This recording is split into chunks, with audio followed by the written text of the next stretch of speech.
Hey there, beautiful dreamer. I just wanted to have this authentic, vulnerable chat with you today because of some things that I have noticed. And I just wanted to share my heart, especially because of the conversation that came up recently on the podcast with my son.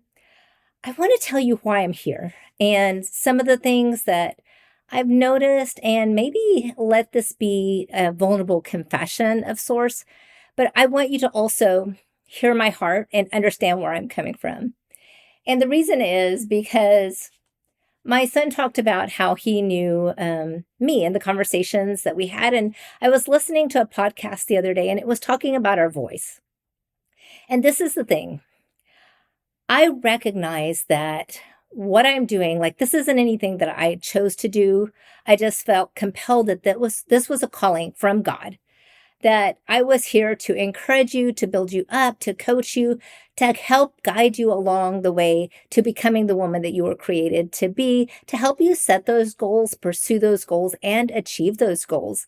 And I took that calling so seriously. Like, I've even admitted doing this is so outside my comfort zone. Anything that has to do with technology um, really takes me above and beyond what I like to do, what I feel confident in doing. So confidence just goes out the window every time I press record on one of these episodes. But I wanted you to know how many hours that it takes for me to like listen to God and hear the message and craft the talk that I feel like He wants me to relate to you. And then the second thing is I noticed because of that podcast I was listening to, it was talking about how our voice changes. Our voice changes when we're being sincere. Our voice changes if we're lying. Our voice changes if we're being fake. And I was thinking about that because I listen to a podcast. I have to listen to a draft before it gets loaded out into the web or whatever you call it nowadays.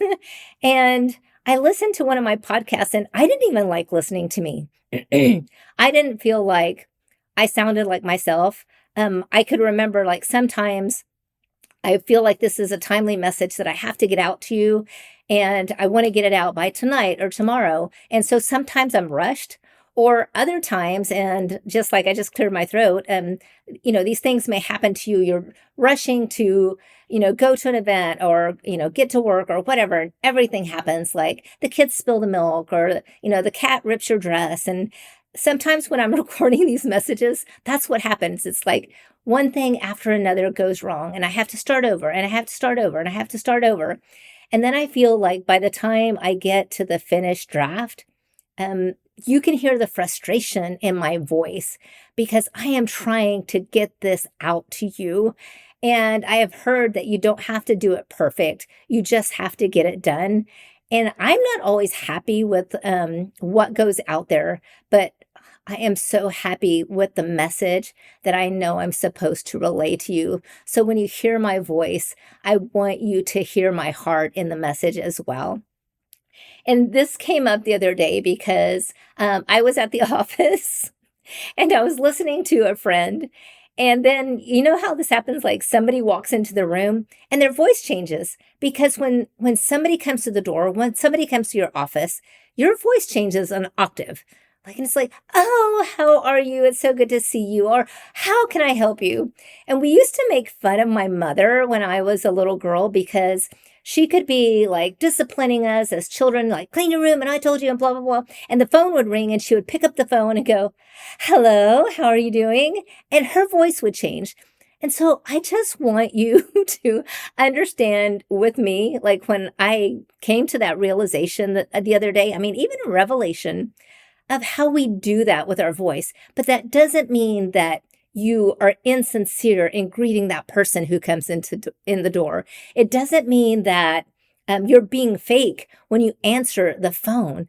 It just means that you want to present your best self to that person, the person that you're trying to help, the person that you're meeting for the first time, the person that is calling you on the phone. Okay, I'm not talking about telemarketers so much, but if your friend, if you see like your friend is calling and you're like, oh, hello, your voice is going to be different, but that doesn't mean it isn't sincere. And so I want you to know that when I come, I just take this calling so seriously. In fact, I was reading in the Bible, in the book of Colossians, chapter 3, verse 23, and it says, work diligently in whatever you do. Do it as if you're working for the Lord, um, rather than doing it for people. And that's what it is, because I know my mission and I know my calling. It's what God has called me to do to help you and fulfill that calling that He's placed in your life. And so I think I'm just taking it to that next level. I'm trying to do it with excellence.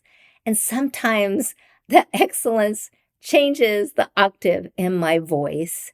And so I just wanted to come. I'd love to hear your thoughts. And I would just ask that you give me a little bit of grace and you look beyond the intonation of my voice or the frustration in my voice or even the monotony in the tone if this is like my sixth take of the video. And dig deep down and hear the message that God has for you. Hear the notes, read the transcript, see what God is trying to teach you or show you to help you fulfill your calling and help you bring it out into the world as into Him and not to people please, not pleasing people. And I want you to just sit back and notice, like I've been doing over the past few weeks. Is your voice changing? Like, I want to try this new thing that God is calling me to do, or I'm going to apply for this new position that God is calling me to do. And you sit in the office when you're in the interview, and I just want you to listen and see if you don't sit up a little straighter and see if your voice doesn't just go like a little deeper or maybe even quivering with the fear and the nervousness that I had in the first few episodes. And I'd love you to go back to a year ago and listen to me sounding like a crazy person because I kept getting lost. And I was so passionate about all of this information I wanted to deliver to you. I want you just to, conduct this experiment in your own life and then come back and listen and have grace. And remember to have grace for those people that you are coming into contact with on a daily basis. When you're thinking, oh, that person sounds fake or they're not sincere, because maybe, just maybe deep down inside, that sincerity is so strong and so passionate that they're trying their very best to come into your life and just have some small portion of your time in the day. And so, my timeless truth for today is for you to show up in life authentically, but sometimes authenticity is also trying to step out and be brave and do something you've never done before.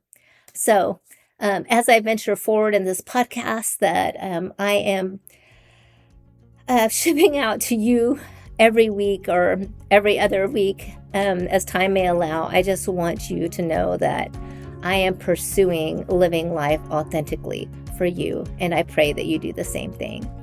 And remember, we just may believe that sometimes fairy tales were created for somebody else, and this all seems make-believe, but it isn't, because even more passionate than I am about helping you live your best life, God is most passionate because He created you for a specific purpose, and He truly wants you to believe that happily ever after in your life doesn't have to be a lie.